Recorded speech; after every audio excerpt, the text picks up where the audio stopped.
İstanbul'a eğer ilk defa ziyaret etmek istiyorsanız ve 3 günlük bir programınız varsa sizler için görülmesi gereken önemli yerleri, müzeleri, sarayları, camileri, tarihi çarşıları ve niceleri sizler için derledik. Ayrıca İstanbul'u gezmeye nereden başlamalı, İstanbul'da gezmek için nereye gidilir gibi sorularınızı bu videomuzu izledikten sonra kanalımıza abone olabilirsiniz. Birinci günde Kapalı Çarşı'ya gidiyoruz. İstanbul'un Beyazıt ilçesinde bulunan Kapalı Çarşı tarihi ve büyüklüğüyle dünyada bulunan en eski ve büyük kapalı çarşılar içerisinde yer almaktadır. Çarşıda 3500'den fazla dükkan bulunurken çarşının ziyaretçi sayısı yılda 40 milyonun üzerine çıkabilmektedir. Çok fazla vakit harcamayın çünkü diğer yerler için hem vaktiniz hem de enerjiniz çok kalmayabilir. Kapalı Çarşı'dan çıktıktan sonra tramvay istikametinde aşağı doğru Sultanahmet'e doğru yürüyoruz.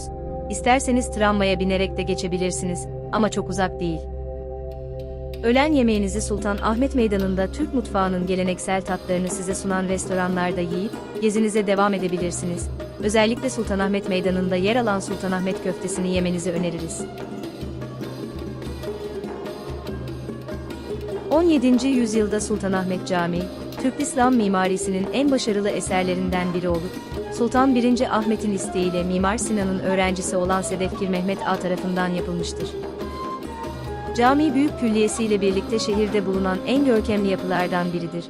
Cami içerisini gezdikten sonra Sultanahmet Meydanı'nda Alman İmparator'un İstanbul'a hediyesi olan Alman Çeşmesi'nden su içip Ayasofya Camisi'ne doğru yol alıyoruz.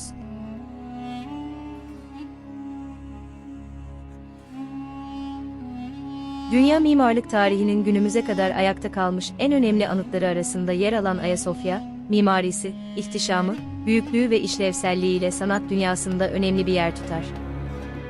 Ayasofya, Doğu Roma İmparatorluğu'nun İstanbul'da yapmış olduğu en büyük kilise olup aynı yerde 3 kez inşa edilmiştir. 916 yıl kilise olarak ibadete açık olan yapı, Fatih Sultan Mehmet'in 1453'te İstanbul'u fethetmesiyle camiye çevrilmiştir. Daha sonra Mustafa Kemal Atatürk'ün emriyle 1935 yılında müzeye dönüştürülmüştür. 2020 yılında yapılan yeni bir düzenleme ile cami olarak hizmete başlamıştır. Bu tarihi yeri gezdikten sonra sol tarafı takip ederek sizleri manzarasıyla harika bir saraya götürecektir.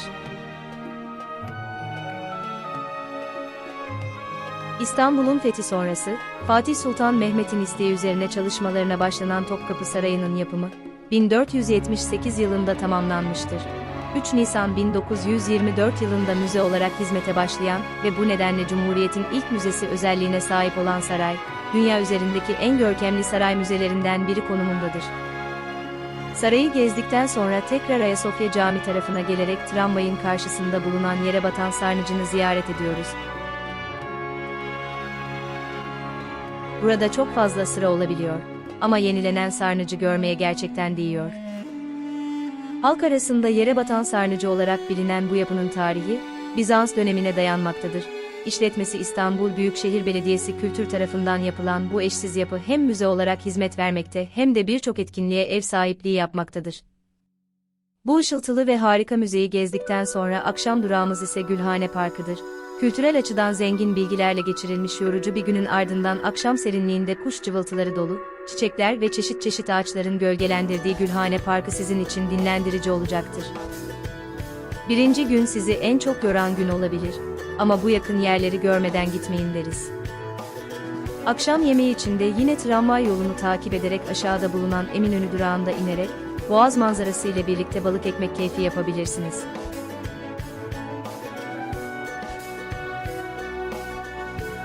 İkinci günde Beşiktaş ve Beyoğlu'nda gezimize devam ediyoruz. Tabii ki ilk olarak Taksim Meydanı'ndan İstiklal Caddesi'ne doğru yürüyüş yapıyoruz. Bu ünlü ve uzun caddede sokak lezzetlerinden tadabilirsiniz. İstiklal Caddesi üzerinde Galatasaray'dan tünele doğru sol tarafında, sizi yapısıyla etkileyecek harika bir kilise olan Saint Antoine Kilisesi bulunmaktadır. İnşasına 1906 yılında başlanmış ve 1912 yılında tamamlanarak hizmete girmiştir. Mimarı İstanbul doğumlu olan Giulio Mongeri'dir. İtalyan rahipler tarafından yönetilen kilise, İstanbul'daki en büyük Katolik kilisesidir. Kiliseyi ziyaret ettikten sonra yolumuza devam ederek İstanbul'un en bilinen tarihi yapılarından biri olan Galata Kulesi'ne geliyoruz.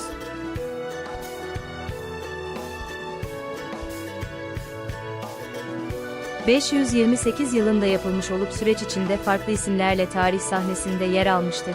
Kulenin çatısı dahil 70 metre yüksekliği, 4 metre duvar kalınlığı ve yaklaşık 10.000 ton ağırlığında olduğu, yapılan çalışmalar sonucu belirtilmiştir. Tepesine çıkarak İstanbul'u seyretmek sizin için paha biçilemez bir keyif olacaktır. Ayrıca burada çay kahve molası vererek manzaraya karşı dinlenebilirsiniz. Daha sonra Galata Kulesi'nden Karaköy'e inen Kamondo merdivenleri diğer adıyla Aşıklar merdivenlerini kullanarak dünyanın ilk yeraltı kruvaziyer terminali olan Galata Port'a gidiyoruz.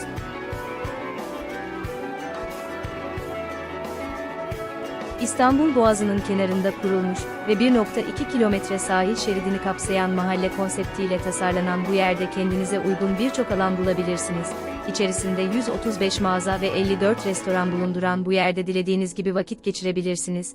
Burada isterseniz öğle yemeğinizi yiyip yeterli enerjiyi depoladıktan sonra yola devam edebilirsiniz. Hazır deniz havası almışken yolumuza sahil kenarından devam ederek, İstanbul Boğazı'nın ihtişamlı yapılarından biri olan Dolmabahçe Sarayı'na gidiyoruz. İsterseniz tramvay ile de gidebilirsiniz.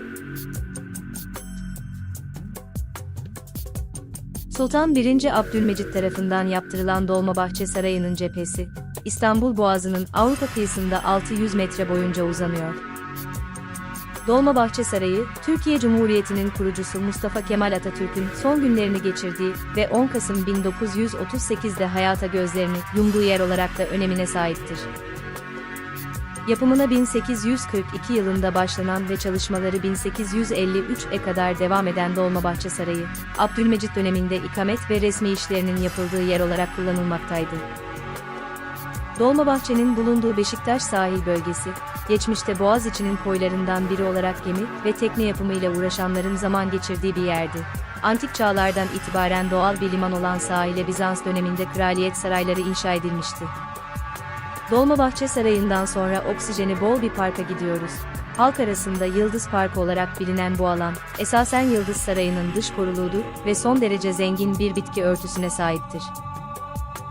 Parkın içinde yürüyüş parkurları, oturma ve dinlenme yerleri, kır kahveleri, ilginç çevre düzenlemeleri de oluşturulmuştur.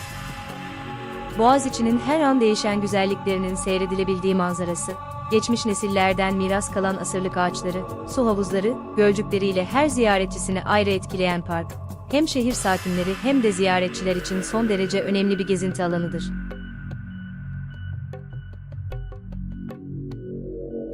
Gezerken vakit akşam olunca, o zaman Avrupa yakasında akşam vakti gidilecek en güzel yere, yani Ortaköy'e gidiyoruz. Ortaköy denince akla Kumpir ve İskele Meydanı'ndaki eşsiz manzara geliyor. Tıpkı bir kartpostal gibi. Solda semtin sembolü Ortaköy Camii ve Boğaziçi Köprüsü. Sağda İskele, tam karşınızda ise Boğaz ve Beylerbeyi Çengelköy manzarası. Bu güzel yerlerde fotoğraflar çektikten sonra günün yorgunluğunu deniz kenarında çay içerek atabilirsiniz. 3. günde eğer İstanbul'a 3 günlük bir seyahat için geldiyseniz size 3. günde önereceğimiz mekanlar Anadolu yakasında olacaktır. Avrupa yakasında konaklıyorsanız Eminönü ya da Beşiktaş iskelesinden vapurla Boğaz'dan karşıya geçmenizi tavsiye ederiz. Karşı kıyıya kadar size Boğaz'ın yunusları neşesiyle eşlik edecektir. Karşıya geçtiğinizde sizi Hezarfen Çelebi'nin Galata Kulesi'nden başlattığı dünyanın ilk uçuş yaptığı yer olan Üsküdar'ı görme şansını yakalamış olacaksınız.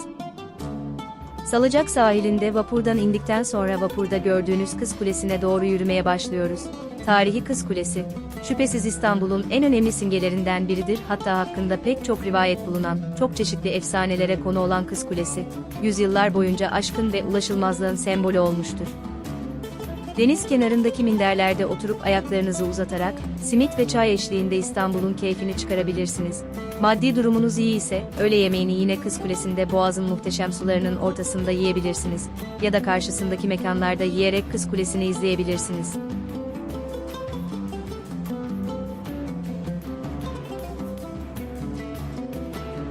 Daha sonra hemen Kız Kulesi'nin önünden kalkan otobüslere binerek Beykoz tarafına gidiyoruz. İstanbul'un en güzel manzaralarından biri de hiç kuşkusuz Çengelköy sahilidir. Küçük balıkçı teknelerine oldukça sık rastlayacağınız Çengelköy fotoğraf çekmek için en uygun yerler arasında bulunuyor. Özellikle akşam saatlerinde daha keyifli olan Çengelköy, İstanbul'da mutlaka gidilmesi gereken yerlerden biridir. Sırada İstanbul'un en temiz havası olan yere Kanlıca sahiline gidiyoruz ve tabii ki diğer sebebimiz meşhur Kanlıca yoğurdunu yemek için.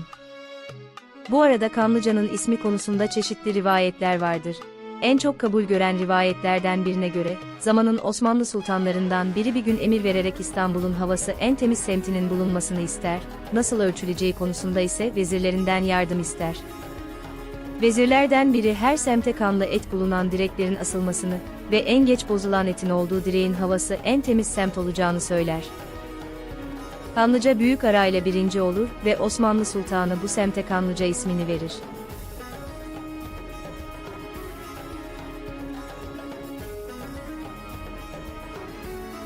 Temiz hava aldıktan sonra İstanbul'da son akşamınızı Kadıköy-Bağdat Caddesi'nde, geniş kaldırımlar boyunca sıralanmış dünyaca ünlü markaların mağazalarından alışveriş yaparak veya gecesinde de her çeşit eğlenceyi bulabileceğiniz mekanlarında doyasıya eğlenerek, İstanbul'dan unutulmaz anılarla ayrılabilirsiniz.